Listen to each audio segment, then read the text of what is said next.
Welcome to the first Trainer Tips, Sunday Q&A, and Pokemon Evolution extravaganza. I'm gonna come up with a better name than that.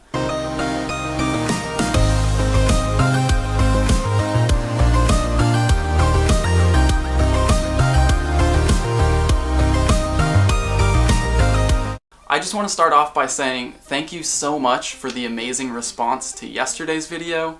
I'm really appreciative that you guys have been so understanding of these changes here on the channel, and I just want to say for the last 2 months I've been consistently blown away by how positive everyone has been in the comments section, especially considering that YouTube comments can be one of the most toxic places on the internet. So again, thank you guys for being so supportive and helping to create such a positive community here. Now, let's start with the evolutions. I'm going to start with Jigglypuff, which I finally have enough candies for after spending a little bit of time at the Jigglypuff nest in Long Beach. So here we go. And while that's going, I'm going to start by answering the gear question since I get those the most. This is the phone. It's a Nexus 5X. It looks like this. And oh, well, look at that. It's already done evolving. Oh my god, I forgot to put a lucky egg on. I just missed out on 500 experience that I can never get again. Pound and Dazzling Gleam is not quite the moveset that I wanted. I do have another Jigglypuff with good IVs that I can evolve. Probably just have to take another trip down to the Jigglypuff nest. To continue with the gear questions, to record my screen I use AZ Screen Recorder. So far it's the most reliable that I've found. Sometimes it crashes, obviously you've seen that happen in videos, but for the most part it's pretty reliable. This is the camera. It's a Sony a6000 and that's the only mic that is compatible with it because Sony just wants it to be that way. This is the editing software I use. It's Adobe Premiere Pro CC. I also use this big bendy tripod. It's cool because it's kind of like a selfie stick sometimes, but you can also wrap it around stuff to get some interesting shots. Casey Neistat inspired, obviously. And this is the watch. It's a Pebble Classic with a custom Pokemon watch face. Before we do any more evolutions, I'm going to remember to start my lucky egg. Alright, next I'm going to do a Voltorb, which I wasn't expecting to evolve anytime soon because I run into so few of them, but I caught so many at the pike that here it goes. And this one I actually caught wild. It has decent IVs, above 80%. The next question I want to answer is it worth it to buy bag storage? In my video about what to spend coins on, I said that the 2 items you should buy are lucky eggs and incubators. And now, with anything in this game, nice, Electrode, your experience is going to vary depending on where you live, which is, it's one of the best things about this game in my opinion. It's unlike any other game in that way. So, if you're in a situation where you're constantly filling up on items or running out of items, it might be a good idea to buy bag space. The person who asked this question lives in a rural area 3 hours away from any decent amount of Pokestops, so in that case it might be a good idea to buy bag storage so that when you do take that 3-hour trip to fill up on items, you can come back home with a lot more items. So again, it's just going to depend on your personal situation. Everything I say on this channel, you have to look at your own situation and decide which parts of that apply to you, because not everything I say is going to be usable for every single person playing this game. Now, Electrode, Spark and Thunderbolt. That's a good moveset. And Electrode is another Pokemon that relied on its speed stat, and in Pokemon GO, obviously speed doesn't play a huge role, so its CP is considerably lower than other Pokemon at this level. Now that brings me to the next question I want to answer, which is, how do you think the speed stat should be implemented in Pokemon GO? I'm going to answer that as this Shelter evolves. Currently, speed is factored into the CP formula at a very small percentage. So obviously Pokemon that relied on their speed are not going to be nearly as strong as Pokemon who were slower but had higher attack and defense stats. Ice Shard Blizzard, that's the one. This is the cloister that I've been wanting. Awesome. This is going well so far. So there are a few ways that Niantic can incorporate speed to give a little bit of a boost to those Pokemon who really should be performing a lot better than they are currently.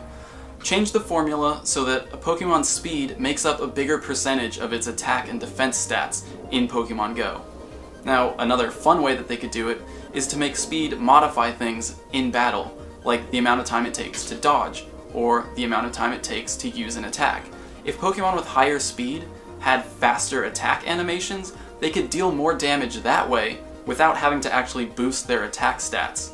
So I think that giving Pokemon with high speed a different type of advantage is something that definitely needs to be done in the future, because as it stands, Pokemon like Gengar and Alakazam, who were really strong Pokemon in first generation, just aren't usable in this game because speed makes up such a small percentage of their overall power. Next I'm going to evolve this Sandshrew, which is my favorite Pokemon from first generation for anyone who asked, and overall my favorite Pokemon out of all 721 of them is Celebi. I just really like the storyline and the lore that they gave it, especially since it had its own movie, and you know, as a legendary Pokemon they get a little bit more focus. So I really liked how it was the protector of the forest, and that it also has the ability to time travel. Much stronger than my other Sandslash, which I evolved from the first Sandshrew that I caught. Again, because it's my favorite Pokemon, I decided I would keep the first one. But this moveset is not as good. Mudshot, good move. Rock Tomb, not so much. It might be okay on defense though. Alright, I'm going to evolve a couple Zubats, which really isn't that exciting, but I have the Lucky Egg on, so I might as well do it for the experience. And I'm not really worried about candies because I will catch so many more Zubats before second generation is released. So here's the first Zubat. The next set of questions I'm going to answer is kind of about my history with Pokemon. I was 9 years old when Pokemon first came out in North America. That was Red and Blue version. I think I was in 4th grade, and I remember I got a red Game Boy Pocket along with Pokemon Blue version, and from then I just fell in love. So I've played every generation of Pokemon games since, and overall I have to say my favorite Pokemon game is actually Pokemon Pinball Ruby and Sapphire. I've spent way more time playing Pokemon Pinball than I have any of the individual main series games. Out of the main series games though, I think that 3rd generation Ruby and Sapphire and now the remakes Omega Ruby and Alpha Sapphire have to be my favorites. Alright, here goes another Zubat. And this next question is, what was my work before YouTube? And the answer is, it was actually YouTube. For the last year and a half, I've been shooting and editing for my cousin Dante Bosco's channel, which you can check out here. Before that, I worked as a photographer for 5 years for a dance competition. So in a future episode, I can go into more detail about my whole journey that led up to here, this channel, and me working on YouTube. If you guys are interested in that, let me know. Oh, actually, I can evolve this Pidgeotto. This is the first Pidgey that I've hatched from an egg that actually had good IVs. So this is the one I'm going to take all the way to Pidgeotto. I mean, to Pidgeot. Well, obviously it's Pidgeotto right now. So this one's going to Pidgeot, and this will be the one that I use on my team, hopefully if it gets a decent moveset. While this is evolving, the question is, how come I sometimes can't leave Pokemon at a gym? The number of Pokemon that you can leave in a gym is equal to that gym's level. So if the gym's level 4, there can be 4 Pokemon there. If the gym is full, you do have to train it, increase its prestige, and level it up so that you can add one of your own Pokemon. Wing Attack, Hurricane. That's the moveset. That's exactly the moveset that I wanted.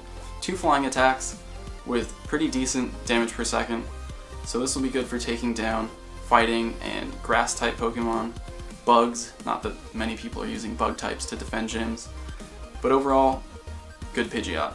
I'll evolve another Caterpie just for the experience, and a question that I get asked a lot is, what does the bonus in the summary screen after catching a Pokemon mean? You get 100 experience and it's just labeled bonus. The reason you get that is for catching 100 Pokemon of the same species. So when you catch your 100th Pidgey, you'll get bonus. When you catch your 200th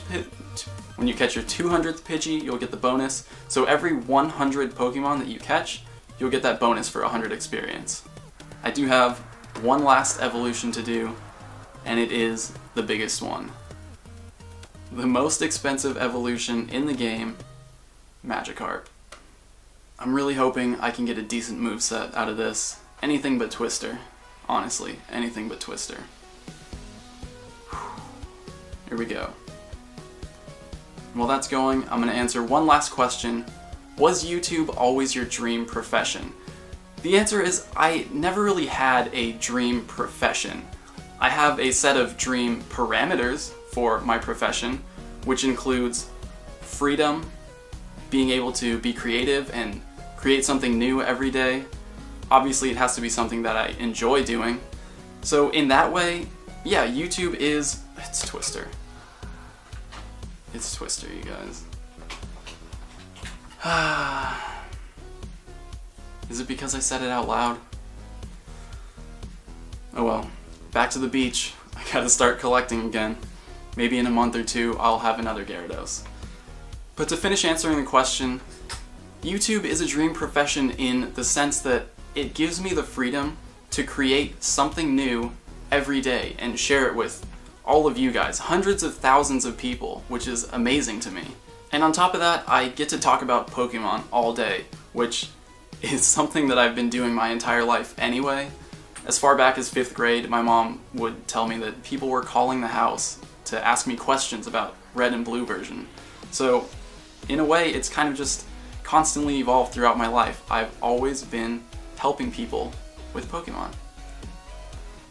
So that's going to be it for these evolutions and this first Sunday Q&A. I hope you guys had fun. I know I did. And, you know, before we end, there is one last thing that I want to address. This is probably the question that got asked the most, and that's, where's Juan? For those of you who don't know, Juan is my best friend from college, and we started this channel together before Pokemon GO was even released. And just before I left for Hawaii a couple weeks ago, Juan got offered his dream job at a record label in New York City. He's not moving yet, but he has decided to focus his energy and effort on getting set up and getting settled with his new job. But I'll let him fill you guys in with all the details as soon as he has some free time. So again, that's going to be it for this first Sunday Q&A. I hope you guys enjoyed it. If you have a question that I didn't answer today, go ahead and leave it in the comments or ask me on Twitter, and I'll see you guys tomorrow. The first official Trainer Tips shirts are finally here.